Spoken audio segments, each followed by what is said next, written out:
If everyone's ready to go, I'm going to do today, April 3rd. It is April the 3rd. Correct. Okay. All right. We also got some comments from last week's episode, so we'll do them in the second half. Cool. All right. Countdown in 6, 5, 4, 3, 2. Hello and welcome to the Digital Free Thought Radio Hour on WOZO Radio 103.9 LPFM right here in Knoxville, Tennessee. We're recording this on Sunday morning, April 3rd, 2022. I'm Larry Rhodes, or Doubter5, and as usual, we have our co-host Wombat on the line with us. Hello, Wombat. Sock it to me, sock it to me, sock it to me, sock it to me, sock it to me. I remember that song. And our guests today are George Brown, the 2.5 from East Tennessee. We have John Richards from across the pond in England. And we have Dread Pirate Higgs from, I think it's Western Canada, isn't it? Ahoy, yes. Way over in the west side. Digital Free Thought Radio Hour is a talk radio show about atheism, free thought, rational thought, humanism, and the sciences. And conversely, we'll also talk about religion, religious faiths, gods, holy books, and superstition. And if you think you're the only non-believer in your town, well, you're just not. In Knoxville, in the middle of the Bible Belt, we have a group of over 1,000 of us. And we'll tell you how we started our group and a little more about the group after the mid-show break. So stay tuned. Wombat, what's our topic today? We're going to be talking about some bad news for Anglicans, as well as a little bit of RESPECT. Speaking of, how can atheists get some of that respect? And I guess before we get into the full meat and potatoes of the conversation, we're going to throw it up to our own Dread Pirate Higgs for our weekly invocation. Arr! Quab be me captain, I shall not want. He maketh me to float in salt water. He steereth me through glassy seas. He filleth me bowl.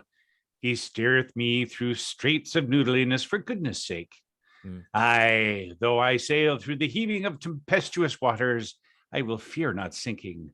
For thou art with me, thy mast and thy rudder comfort me. Thou preparest a feast before me in the presence of me mates. Thou quenchest my thirst with grog, my goblet runneth over. Truly, pasta and grog shall abide with me all the days of me life, and I shall dwell in the galley of the Quab forever.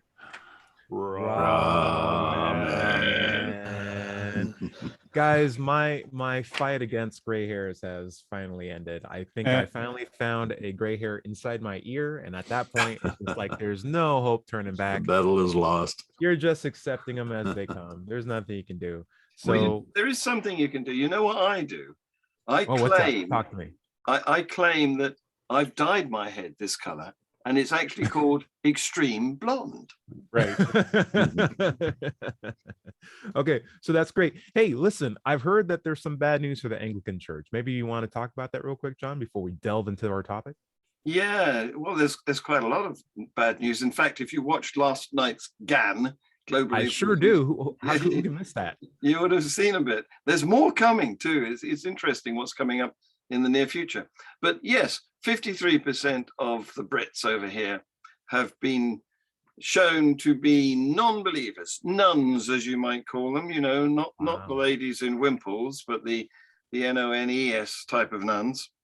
And this is now a solid statistic, because it's been tested, polled more than once now. So it's really bad news, especially as the young are the ones who are least engaged with religion. Right down to, I think it's about 3% of them profess to be Anglican at the moment. So it's really bad news for the Archbishop of Canterbury and his mates. Cool. Larry, you're on mute, my friend. And it's not that it's just 53% versus 47%. It's 53% non-believers versus a fractured belief systems on the other side. You may say that, Islam claims a large portion of the fractured percent, but it might be 10%. Versus 53% non-believers. Exactly. Right. Yeah. And the thing is, because the young have rejected religion, they're going to get older and replace the upper echelons Of course. You know, Yeah. Everyone knows Well, wherever the UK go, America tends to follow. George Brown, what's up? Well, I just wanted to add that here in the Bible Belt where I live, which is more Bible Beltish than where this radio program has originated. With, as I like to remind people, there are 167 official Baptist churches. The Episcopal Church happens to be the place where the political progressives are based in my town. So ironically, I find myself thinking, oh, this is not good news, you know, well, if you want that John is telling us, you know. well, if you want the latest news, this only came out today. A former Archbishop of Canterbury, not the current one, has come out saying that he would like to see the Russian Orthodox Christian Church drummed out of the brownies, because that there is a worldwide club of Christian churches. And at the moment, the Russian Orthodox Church is a member of this worldwide assembly. And he's starting a movement to get them kicked out because, obviously, they have supported Putin. They have not come out against the horrible stuff that's going on in Ukraine right now. In fact, they have more or less indicated support for it. Sure. Yeah, really terrible. Dread. Yeah, just going back to the first item there. In Canada, we just had our census last year, and coming out in October of this year will be statistics related to religiosity. Right. As that question is only answered every second census or every 10 years. So the last in 2001, when that question was last asked, or 20 years, I guess, 20 years, it was 33% were non-religious here in British Columbia, and I think 25% overall Canada. So it'll be interesting to see where the numbers lie come October. You said you're sure. about 30%. That's about where we were too, looking it up just really quickly. But you know what? I think the thing that's holding us back is that we still associate religion with moral character. And a lot of people will claim to be religious when in fact they don't know, they've never even read the Bible. They don't even know, but they'll say it by default, even on a census, just to appear or not to seem like a bad person. And I feel like I'll go for it, Larry. Arthur C. Clarke said that one of the greatest tragedies of mankind is that morality has been hijacked by religion. Yeah. And I feel like there's so many more better characters that you can base your morality off of than the Christian God. Yes. Oh yeah. It unfortunately is almost the case that the Christian devil is actually a better example in a lot of cases. And more moral. Why pass up the opportunity of a flying spaghetti monster when it's like right there for you? Like I said, absolutely, it's so obvious. Guys, listen. So one of the things I've also noted on these censuses is that it's really hard to get respect, isn't it? Isn't it? Just with numbers and statistics.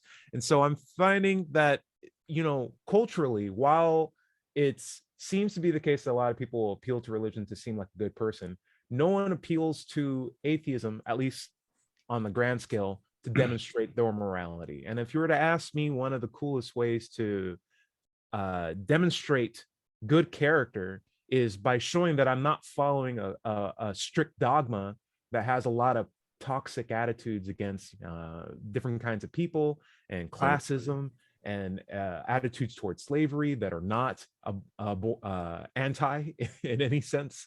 And for the most part, I feel like with my atheism, I have an opportunity to not believe in a script and let myself come to my own conclusions. And if you don't see me hurting people, and if you see me actually going out volunteering at our local animal shelter, conducting myself well, trying to stay educated, taking care of my family, then you have a person who's not following a script in order to do that. And I feel like what my atheism enables me to do is demonstrate that I could be a good person without God. And I think that's one of the ways that I like to show or give atheism respect, because ultimately it is just not believing in a God, but I'm showing moral character even without that belief. And I think Yes. that's the key for me. Yeah. I wonder, Mhm. how do you guys show respect, or how do you think atheism can get more respect and move away from the idea that you're a good person only if you're a believer? I'll throw it up to Dred first. Dred, what do you think? Sure. Well, I also, as a practicing pastafarian,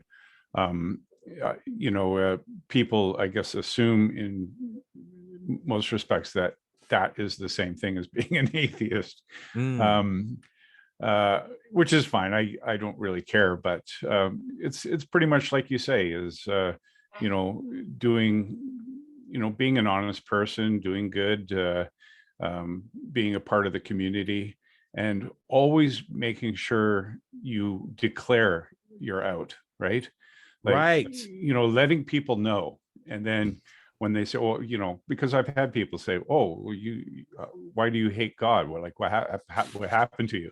And, so having those opportunities to clarify exactly what it means to be an atheist, is, not having evidence of something is not the same as hating something, Right. So yeah, it's about being clear about what it is, and then just demonstrating yourself as a good person. Right. And it doesn't have to be a huge ordeal to let someone know you're an atheist. Sometimes I've had people be like, hey, do you go to church? And I'll just say, well, I'm more of a Marvel person. And I think it gets the point across pretty well too. But like, Mhm. I tend to do it as like jovial and straightforward as possible, so that they understand. And then if they want to have a longer conversation, we can sit down and have a chat about it. Yeah. Larry, what do you think? Yeah, I raised my hand just as Dred was making the point about being out, coming out. And that's the point I wanted to make is we need to come out of the closet. We need to be out of the atheist closet, not necessarily loud and proud, but if somebody brings up their religion and asks your opinion, tell them. You don't have to say I'm an atheist. You can say, like I do, I usually say I'm not a religious person. Just let it go at that. If they want to get into more detail, I'm more than happy to. But I think if all of us came out, it would, the sheer numbers of it would then imply that we're normal people, that we're your good neighbors and good coworkers, and it would just go from there. Yeah. And for those of us that are a little more inclined to be out, it would help other people who are maybe a little more shy or reluctant to, Right. just because they know they're in good company. Yeah, I don't think we need to make an announcement to Right. those that are close and dear to us. Just engage in conversations when they come up, and don't back down. You're an adult. You have the right to your own beliefs. Correct. Don't Or lack let of people take that away from you. Right. Exactly. Correct. I think the biggest mistake we make with regard to power, the biggest misconception is that we give it up when we can easily just hold on to it. And a lot of people give up their power. So hold on to it, stand fast. And you don't have to do it in an aggressive manner when you let someone know you're an atheist. You can, because you can be confident in your own place where you don't have to make it an argument. And if it's a problem for them, let it be a problem for them. But let them know where you are, and then let them have their problem. That's not on you. John Richards, I'm going to throw this out on you. How do you think atheists can get some, I'm going to try to spell it again, R-E-S-P-E-C-T. You got to think of the song. Just think of the song. R-E-S-P-E-C-T. There you go. Such a great song, wasn't it? Yeah. So I wouldn't want to pretend that all non-believers are perfect specimens of humanity. Right. But respect has to be, first of all, it has to be earned. And then it has to sort of withstand the hatred that's thrown at it by other factions that want to own it for themselves. So I think that the biggest thing we've got to do to try and get a higher profile of respectability is to stop these other people from claiming that, we are only atheists because we want to sin. That's not true. We are only atheists because we don't have any morals. That's not true. We're only atheists because we are purposeless. That's not true. Or that we hate God. Or we hate God, exactly. All of that stuff is thrown at us illegally. It's simply not true. And that's what we've got to try and resist. So I'd like to point out that I think it's around 95% of the inmates of American jails are Christians. That's a good It's start. true. That's very true. Larry, would you like to introduce? Yeah. Welcome, Electro Live, to the group. Would you like to say a few words just as introduction? I think everybody knows us. Everybody knows him too. Yeah. Okay. He's getting his audio set up. That's all. Yeah. But we're happy to have him engaged in the conversation. We're talking about how can atheists get respect. Listen, George Brown, as a New Yorker, as a Brooklynite, you know, respect is a big deal in the streets. Everybody needs to know where you're walking and where people are walking to. It's like a very big deal. But respect as far as religion goes, like, did you ever feel disrespected as a natural born organic atheist? You mean in New York? Yeah, in New York. And then compared to how your life is in Tennessee now that you're in the Bible Belt. Oh, wow.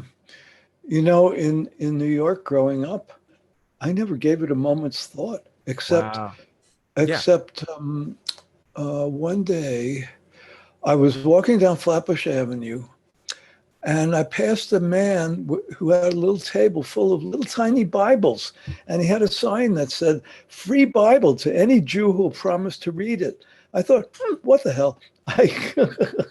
So I picked up a free Bible.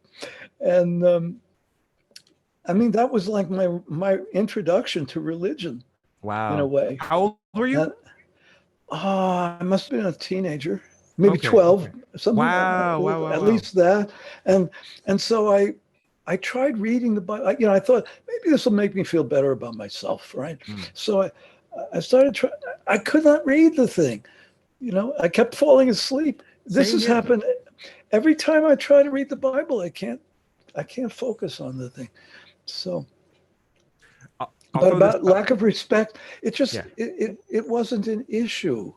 Whereas where you are now, I'll tell a little story later, maybe about when I performed in a congregational church and had to put up with being badmouthed by the minister. So, sure. You know, when I was reading the Bible, or the way how I got my first Bible was my pastor from the church that we were visiting came to our school, unfortunately, to indoctrinate a bunch of kids. My school just let sermons happen on campus. It's a thing. But I was in second grade and I saw him and I'm like, hey, that's my pastor. I'm going to ask him if I can get baptized just randomly. And he took it super seriously. And then they did this whole baptismal thing like that same week, and they gave me a red Bible that had like a white Jesus on it. I remember he had like a nice little perfectly manicured mustache and stuff like that, and there were pictures inside, and it was all just like white blonde people, blue-eyed people, like on crosses and all that other stuff. It was just crazy. And I'm reading this thing and in my head I'm recognizing, like, it seems to me like this God character really wants people to respect him, or he'll hurt him. Because very first chapter, he drowns literally everybody, and like he's just killing people left and right. And I was actually really scared. I was so scared that I was afraid to even go to the very last chapter. I remember how terrified I was. And there was a point in my head where I was like, the Bible is very scary, and I'd rather have someone tell me what's in it than read it myself. And then I thought that was not good, so I tried reading it and I got bored. And it was just like, this is a really hard book to read through. But you know, I did stomach through it. I've read the Bible twice, and both times were just the most displeasurable experience of my life. It was just the most random series of stories. And now that I look back at it, I can't believe that's what the holy books are. Anyway, Larry, what do you think? Well, it's just it surprises me when people constantly say that God is love, when if you read his book, you know, his most common interaction with people is killing them, right, or giving them plagues which kill them. It's just one after another after another. Even the guy who murderous tyrant, the guy who tried to save the Ark of the Covenant from falling and hitting the ground, he killed him for touching it. Right. And I want to throw out this story as a counterbalance. My mom always told me, like, the best way to get respect from people is to earn it, or is like to work towards earning it, not through hurting them. Because I used to get in fights all the time. We used to be the only Black family, and I'd be the only Black kid, and I get in fights all the time. And one day my mom said, Tyrone got in a fight with like 3 kids today. I'm going to go to his school and I'm going to bring cookies and I'm going to read stories to his class, and I'm going to give out the cookies, and all the kids are going to see me give cookies and read a funny story. And she came on our lunch break as a secretary and did that on 3 occasions. And afterwards, nobody got angry with me anymore. No I one got in see. fights with me because they all knew my mom, and they knew my mom was a nice person. And I'm like, how did you do that? That was so easy. It's just like, Tyrone, you got to earn people's respect. Like, and I'm looking back at the Bible and I'm surprised I didn't really connect the two dots, but here's God being like, respect me, plagues, Yeah. plagues, this, that, famine, all that stuff. Or Whereas my mom's noogies like, forever. a little bit of cookies, read some good stories, and show that you can be worthwhile or valuable in your friendship. Ty, John Richard, what's up? I'd like to suggest that you didn't earn that respect, you bought it. I didn't pay for anything. Hey, what's up, George Brown? What's up? Muted. You're still muted. Okay. He's still on mute. Should we go out there and bake cookies and put them in boxes? Give out atheist Atheist cookies. cookies. Hey, you cookies. that might work. Believe it or not, more cake cookies are atheists than you might imagine. Anyway, Electro Live. Is your audio good? Still on mute. We'll give him another try. So while you're thinking about that, the latest initiative that Atheism UK is looking at is printing some stickers to go in the inside cover of a Bible, which says any resemblance to people living or dead in this book is entirely Purely accidental. coincidental. Sure. Yeah. Mhm. Though I'll say this too, in sciences, they're okay. So this is always a hot topic, but in the idea that there are a lot of atheist scientists doesn't necessarily make atheism any better, because there's also religious scientists too. But Sure. really what's more important is that the scientific process is not dependent on any religious belief, because you have Muslim scientists that can progress science. You have Christian science that can some Christian scientists that can push forward science, but they're all doing it when they don't use the religion. Right. They're not And in using my head- religion when they do that. Right. That's the distinguishing point. It's like when we make advances, maybe that person's religious, but he didn't use his religion, or she didn't use a religion to progress science. They were using the scientific method. And I want to say that should be indicative of what really is the best system to. They didn't do their science on Sunday. Imagine how much further we would have gone, and if we saved all those Sundays and actually used them for something useful. Yeah. Anyway, how about we do an early break? We can go into listener comments and then tackle some other topics and try to get Electro Live in here for comments. Electrolyte. Yeah. Stay tuned right there for the second half of the Digital Free Thought Radio Hour. They're on WOZO Radio 103.9 LPFM right here in Knoxville, Tennessee. We'll be right back after this short break. 3, 2. Welcome back to the second half of the Digital Free Thought Radio Hour on WOZO Radio 103.9 LPFM right here in Knoxville, Tennessee. Let's take a moment to talk about the Atheist Society of Knoxville. ASK was founded in 2002, which puts us in our 20th year. ASK now has over 1,000 members, and we have weekly in-person meetings in Knoxville's Old City at Barley's Tap Room and Pizzeria. Look for us inside at the high top tables. We're usually the loudest, happiest group there. We also have Tuesday evening Zoom ASK meetings. If you can't make it in person or live outside of town and you'd like to join us, email us at askanatheist@knoxvilleatheist.org or let'schatsE@gmail.com, and we'll send you the link to join us. You can find us online in Facebook, meetup.com, or go to our website at knoxvilleatheist.org, or just Google Knoxville Atheist. You'll find us that way. It's just that simple. By the way, if you don't live in Knoxville, you should still go to Meetup and do a search for an atheist group in your town. Don't find one? Start one. Wombat, where you want to pick up?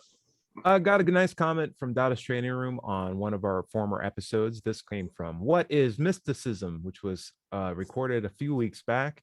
He asked, Ty, I still have a problem with how you're defining atheism. What you said basically is, I define atheism as the lack of belief in a God, and that is what atheism is for me. But a theist could say, I define God as the necessary being, and that is what God is for me. Can you see the problem? And I'm like, here's my response. I don't really see a problem with that. I see it as two people defining what a word means to them, and that's totally fine. If someone said, I believe God is this, my immediate response wouldn't be, your definition is wrong because mine's different. Mine would be, well, why do you believe that? What method did you come to believe that's true or not? If you want to have that kind of conversation, we can totally have that. But I'm fine with the words that you choose to use based on your own terms when I ask you, how do you use them? That's basically all I mean when I ask for a definition. Like, how are you using that word and what does it mean to you? Because it's only through that understanding that we can talk at the same level. And instead of forcing my dictionary on you and you forcing it on me. Any other thoughts on that? You guys feel good on that? If there were specific and ironclad rules for words, we wouldn't have usage councils. We want to have 4 versions of like major popular dictionaries. Right, and there wouldn't be different dictionaries that have different definitions. Right. And they would But I be am reprinting every year with revised. Right. exactly. definitions. And I am happy with the idea of someone at least accepting the idea that atheism is a lack of belief in gods. But if they thought it was otherwise, I can at least explain where I'm coming from when I use that term. Yeah. And Yeah. I would ask They're them, just- hey, use my words the way how I'm using them, because that's how I'm trying to communicate with you. And Right. communication is always going to be a compromise and meeting based on the words that we use. Certainly. You know, I never understood why people have to force a definition on you. It's like it should be that they want to know what you actually believe. Like Right. it doesn't do any good to kind of like say, no, what you really believe is this. Right. And then you're like, oh, okay, thank you for that correction. I Yeah, guess I am wrong. Thank you. Because they for wouldn't like it the straightening other me way out. around. Yeah, right? because the other way wouldn't make a lot of sense for you to. The way how I feel is it's to set their world narrative. And when you give them a word that doesn't suit their world narrative, then it's like, well, then I have to consider the fact that atheists may have a reasonable position. Like you've been told that you guys are unreasonable from the get-go. I have to use this bad definition where I start questioning myself. But it's still a conversation worth having. And I think if they aren't willing to meet you on the terms of these is what I mean. Oh, you're frozen.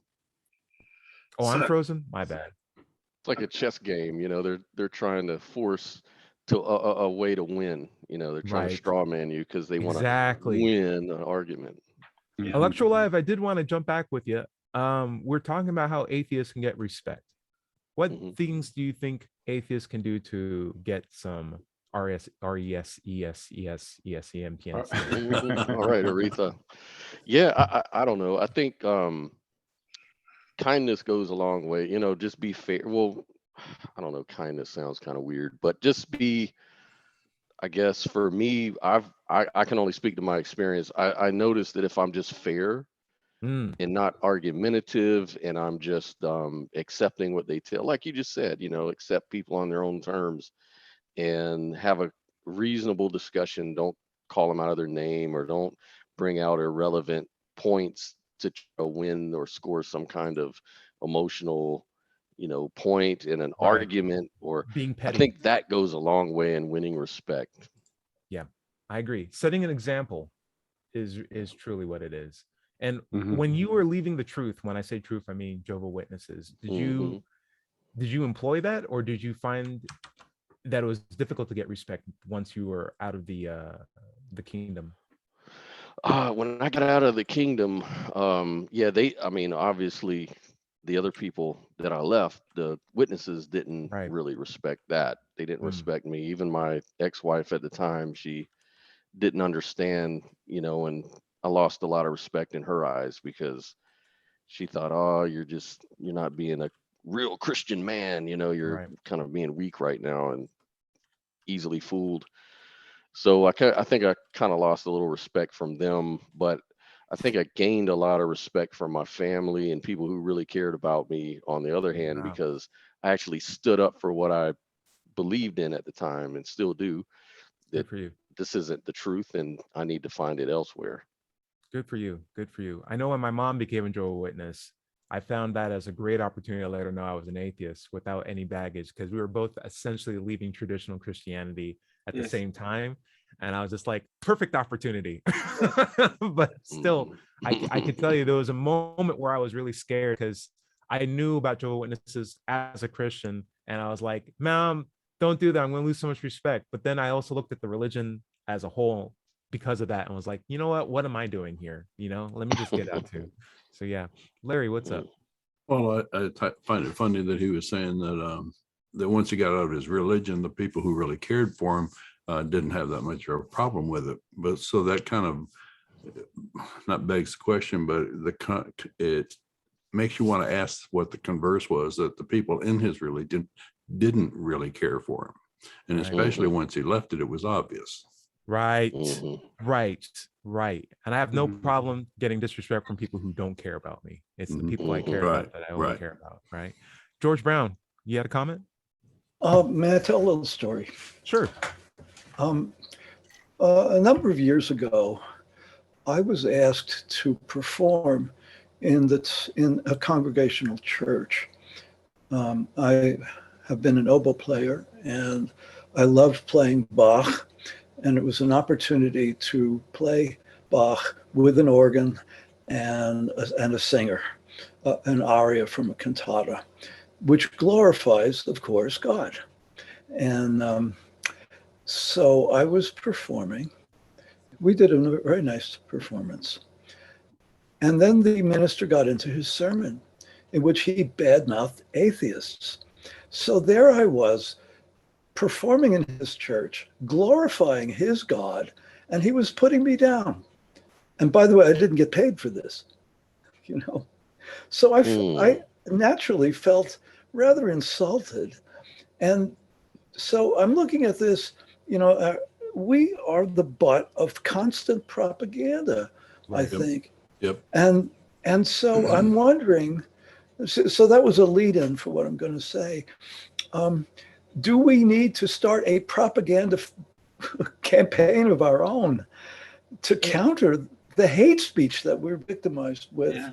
Only in the sense of we need to be more open with who we are and what do we look like. Propaganda is a loaded word, which sends the message that you're not sending the truth. Correct. Right. And all we really have to do is just be ourselves and live the life that we. Yeah. Slow and steady wins the race. Right. Eh? Right. Yeah. Okay. Thank you for the correction. Thank you. Yeah. John Richards. Yeah. What we mustn't do is behave like them. Right. If they're true. Right. If they're bad mouthing us, we mustn't bad mouth them back. And it's a temptation. You know, I've very often been in an argument with some theist, and they've started it. You know, they've been very rude about me, and I've considered, well, okay, you've opened the gates now. You've permitted rudeness, so I'll come back at you with some.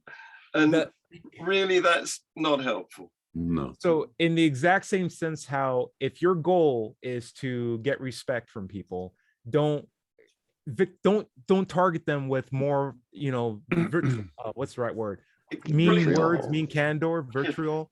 But and here's another example of it. If you don't want a guy who's hosting a show to make jokes about your wife's hairstyle, don't go up on the stage and slap him, because now everyone's going to be making jokes about your wife's hairstyle.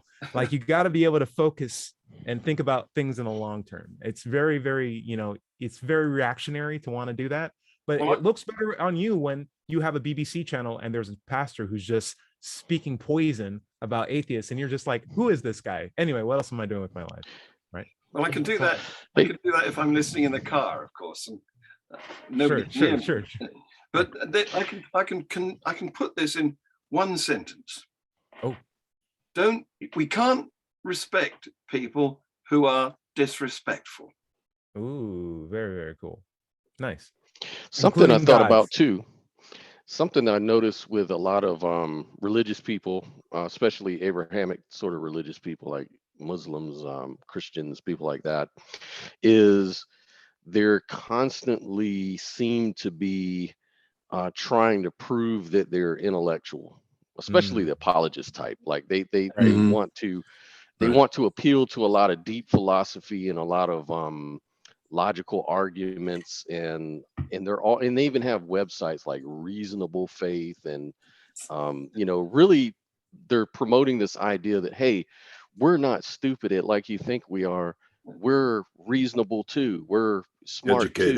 too. We're very educated. And it seems like it all, and then the way that they have to sort of like, you know, Ty was saying, you know, they straw man you sometimes, and then other times they try to you know, say you're arrogant, or you're speaking down to me by comparing it to fairies and comparing it to other imaginary sort of things, Yep. which those sort of analogies are just to say we both accept that this particular thing, like a fairy or a leprechaun, is something imaginary. That's what we're doing when we make those sort of comparisons. That's how we look at your God, like it's imaginary. How do we tell the difference between your God and, say, a leprechaun? Like, are they the same thing or what? And so that comes off as a little insecure, and it seems like they're kind of needy, and they'll even come out and say it. I need God. We need to be saved. We need, so it seems like if we were to do that, we would lose all kinds of respect, I think. I think so. Dread.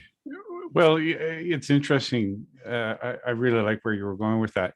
What I find too is that people tend not to see their own ideas about the universe, like as created by God or whatever. They don't see these things as ridiculous. They see these as perfectly reasonable explanations. And then, but compared to another person's religion that has some other magical aspects to it, they consider it absurd and ridiculous. And, well, how could you believe something like that? And I get that a lot as a Pastafarian. How could you possibly believe that there's a flying spaghetti monster? That's absolutely crazy. Well, virgin birth, resurrection, those things are perfectly normal. Like, an ark that carries all the animals in the world. Like, really? Talking snakes. Talking snakes, all that makes sense to you? And it does, right? People just don't see their own story as a fiction. They see it as reality, and they forget that miracles by definition are supposed to be kind of absurd and kind of non-common. Right. That's the whole idea. Right. If it wasn't, then it couldn't be right. It couldn't be a sign of God if it was just your normal everyday thing, right? Right. You put bread in a toaster and you got toast. That's not a miracle anymore. Even if it had it used to be before toasters. Right. I did want to add on to what Electrolive was saying, because there is a desire to look like an intellectual, while in the other hand, dismissing comments from intellectuals only when they disagree with the dogma of the proposed or the supposed intellectuals. So it's very much cherry picking, but also this performance piece where they demonstrate, oh, I am so smart, we have a smart organization, but anyone who disagrees with us is wrong. And that's a terrible methodology to get to true things. I'm also going to say this too. Education is a lot like a gym, right? You work hard at a gym to develop fitness. You work hard in education to get smart. And maybe it's not as obvious when you look at it, but the marker for me that I see, the one that I try to look for to see someone who's effectively educated, is humility. Because the more that I learned, the more I realized I didn't know. And the more I was humbled by the fact that there needs to be experts that study from these different areas that I need to rely on, because they've spent some time getting their expertise from them. And I can contribute with the area of expertise that I am in, which doesn't encompass an entire field of science, but does allow me to have some interesting points that I can offer in my particular perspective. And if we can work together with our own, various levels of ignorance, we can get to something more progressive. And I feel like people who have that sort of attitude are the ones that I respect. And I feel like the same thing can be from religious groups if they were able to demonstrate some humility. But unfortunately, they have this giant, super powerful God, best friend, who knows how everything works and does everything right for them, and they know the answer for everything. And listens to their prayers. He sees you when you're sleeping. He knows when you're awake. It's the least humble thing I've ever heard. So it's very hard for me to get on that bandwagon. Dread, and then John. John. The other side of that coin is that if you say anything which challenges their belief system, they then say you're not humble because you're thinking yourself to be more important than God. Yeah, you hear that all the bizarre. time. It's so bizarre. It's so bizarre. Anyway, Dread. So I think an important point is that being aware of the fact that reason is not natural to humans. It's a skill, just like critical thinking is. It takes practice. And this goes back to your point, is that these things take practice. It's a skill. You have to learn it. You have to practice it, because it doesn't come naturally. And I think there's a part of gaining some respect is demonstrating critical thinking skills. I love it. And imparting that. Yeah. Just on top of that, before we go to George, it's a skill, but it's also not like riding a bike. You can get bad at reasoning if you don't do it for a while. You need to keep doing it. And in fact, you have to check your biases. Right. You know, you have to check your own biases and, heuristics and all that good stuff. Anyway, George. So, okay, I'll forego the word propaganda, although I really think that we are living in an age of propaganda, and it's very dangerous. Sure. Misinformation. Yeah, misinformation, fake people on misinformation. Facebook and all this stuff. Would it be advantageous for us to have some sort of a coordinated campaign of, PR for ourselves? Yeah, my coordinated campaign is everybody come out as an atheist if you're an atheist. And then just continue living your life as normal. And just let people know this is what an atheist looks like. This is what we're firemen, we're doctors, we're nurses, we're childcare laborers. Like, we exist, we're here, and we're not gonna, step aside when someone says, well, these are all Christians. Like, this is a Christian nation. It's like, no, we're here too. And I guarantee you, similar to how it was in the UK, the more people who speak out, the more are encouraged to speak out as well. When I was at my last job, I was one of the first people to just, openly say I was an atheist, because I was gung-ho atheism back then. And I thought I was the only one. But it turned out that once I came out, I had people come to me separately and say, hey, I'm also not religious too. I'm also atheist. Until I realized that, like, it was about 70% of the people I was working with were also atheists. And I just felt so much more nicer knowing that I wasn't alone. But I didn't know that until I spoke up, because I assumed everyone was Christian. Larry. Yeah, same thing happened to me at work too. In a country where it's, quote, predominantly Christian, if you don't come out and you don't follow your claim as a Christian publicly, then you will be assumed to be Christian, even by other atheists. Your silence hurts progress. Yeah. Speak up. Exactly. And that's my PR campaign. Don't fall in silence. Maybe we should ban closets. More windows, less closets. Well, it's interesting. I have a friend. She's an atheist, and this person still has to go to church. And it's like she feels triggered, every time listen to those sermons. But what her fear is the family, real deeply religious, close-knit family.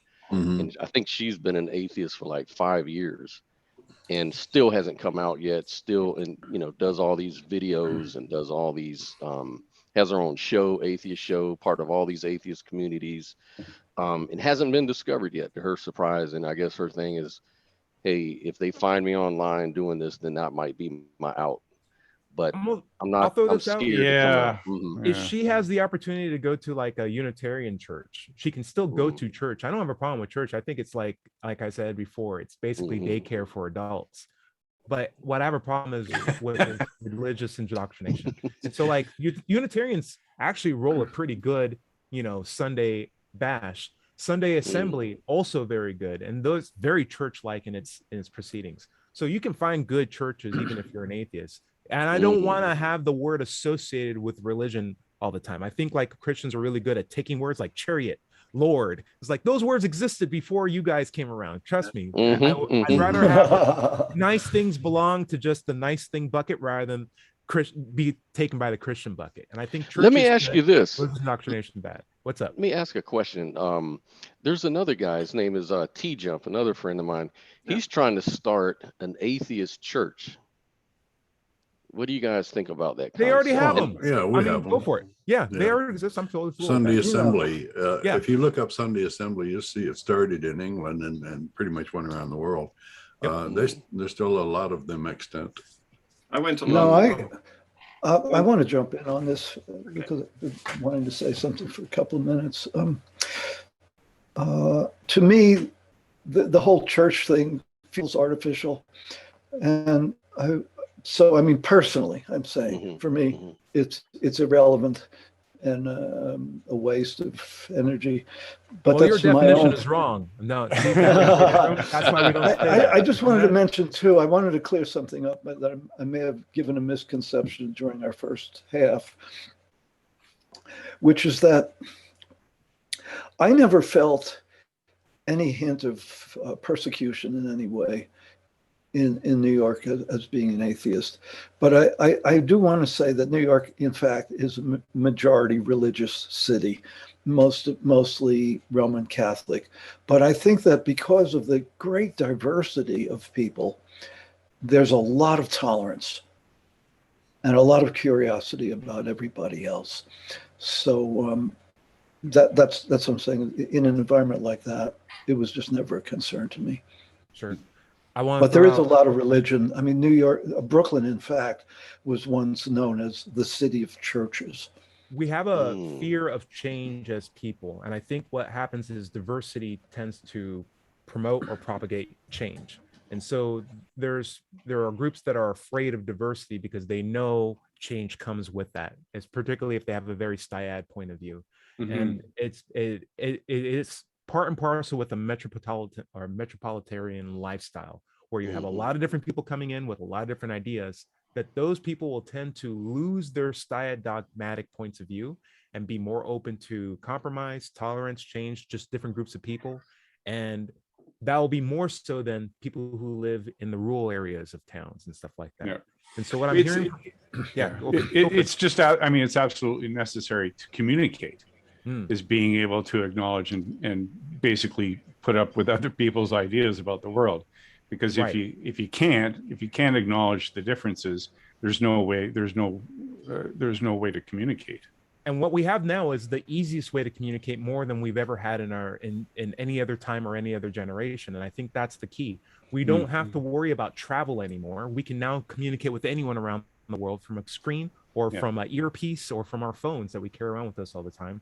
And I think this is almost done. I think this is the path that we're going to find ourselves on. And the path is religion dying, because essentially we have the ability to exchange ideas faster than religion can keep up with. So however, there's a flip side to that. Almost done. There's an idea that the more religion manufacturers to try to compensate or stick with these old dying ideas, the more it can't keep up with the fast-paced nature of information exchange. And so I'm happy that we have things like internet. I'm happy that we have things like Twitter, TikTok, etc., because they're keeping people connected in ways that I think religion is going to have a hard time trying to continue to separate us and to make us into separate tribes. Mm-hmm. George Brown, what's up? Pardon me, I come from a subculture of interrupters. Yeah.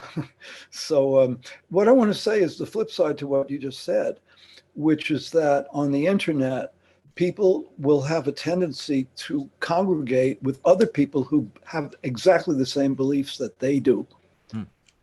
And this will accelerate prejudice. So it's a double-edged sword, as I see it. I mean, from where I'm sitting, which is in a very small city out in the boonies, where fixed thinking and fear of the other is a real big problem. I Echo think. chambers. Demonizing. Yes, and I want to ask you, Dread Pirate, where you live in Grand Forks, is it the same in Canada? Well, in Grand Forks, we have a large Doukhobor population. Doukhobors being a sect of Russian Christians, and so they tend to be.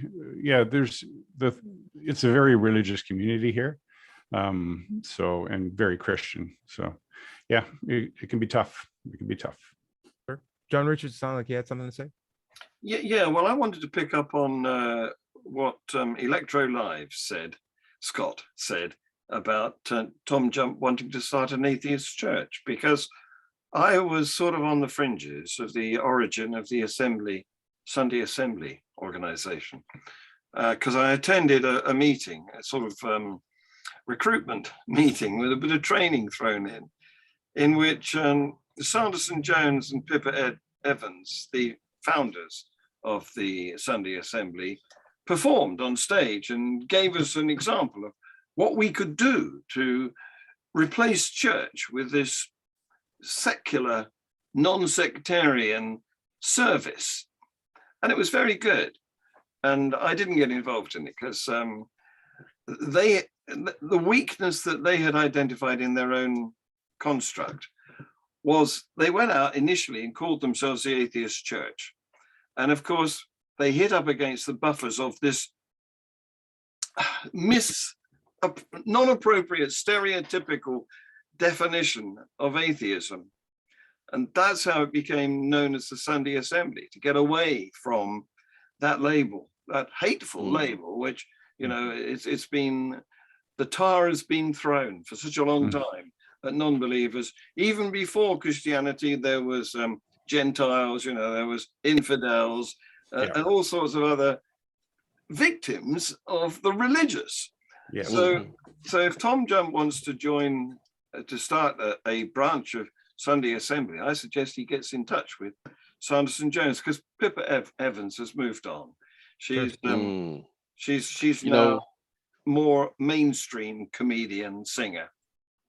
One thing that T Jump, and I heard him speak about this kind of extensively on one of his debates or whatever, is that the thing about it is, okay, we look at the good, you know, like churches like to brag about, well, you know, if church and religion is bad, then why is it that most of your charities, most of your, you know, humanitarian missions and things of that nature, they come from church? You know, we don't see too many atheists getting out there trying to help the world, do we? But they sure do like to run down religion, which are the folks that are actually out there, boots on the ground, helping the poor and helping the sick and all of these type of things. And so T Jump's point was, well, you know, there's a lot of problems with that, number one, because maybe there are atheists that help the poor and you know, provide medicine, for example, like science, you know, they're just not busy drawing really attention to themselves.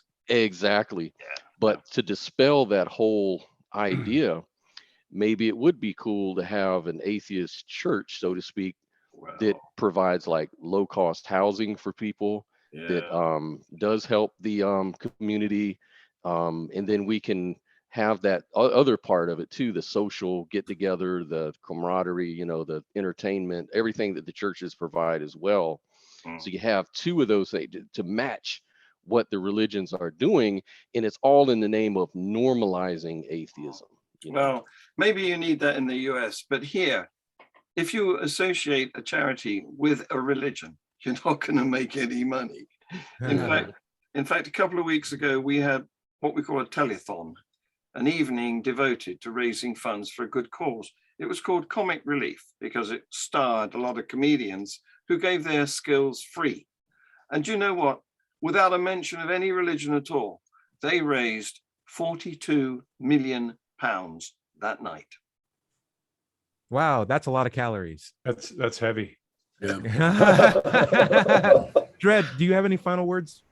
Yeah, great conversation. I just wanted to mention that you can find my stuff on my YouTube channel at Mindpyrate, MINDPYRATE. I live stream this live at 7 a.m. now. Nice. Thankfully, we're going to be switching to this time permanently. I'm also reading, I just read a book, or did an audio book called Plato and a Platypus Walk into a Bar. And it's by Daniel Martin Klein. And it's understanding philosophy through jokes. It's a really, really funny read, but there's a lot to learn from it. I want the citation. I want to read it's this. Awesome. Book. Yeah. I want to read this. And maybe after next week, if I'm on, I'll share one of the jokes after the invocation. Fantastic. I want to throw out a quick final point. It is a double-edged sword with how information is distributed on the internet, where there's echo chambers. The thing is, we tend to look for the information we want to find on the internet. And so how the internet is currently set up, it will send you the things that you want to see and continue to show you ads for those things. So it's up to you, as we talked about, to recheck your biases, recheck where you're getting your information from, ask yourself why, and question everything. Because Otherwise, you'll be asking to walk right into the bubble echo chamber for yourself. It's not the internet's fault. It's still on you to get properly educated effectively. Larry, I think we're getting close to the end. What's up? I want to say so. We're got 1 minute. We'll do it after the show. What's up, Larry? Well, my content can be found at digitalfreethought.com. Be sure to click on the blog button for our radio show archives, atheist songs, and many articles on the subject of atheism. My YouTube channel can be found by searching for Doubter 5 or Larry Rhodes.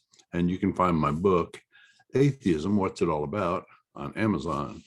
If you have any questions for the show, you can send them to askanatheist@knoxvilleatheist.org or let'schatsE@gmail.com. If you're having trouble leaving religious beliefs behind, you can find help at recoveringfromreligion.org.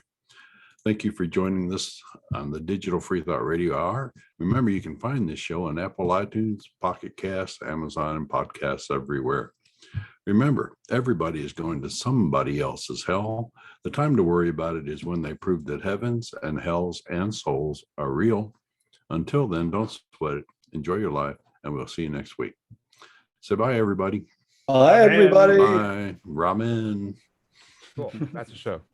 Thank you guys for bearing with me. Thanks, everybody. Well, I have a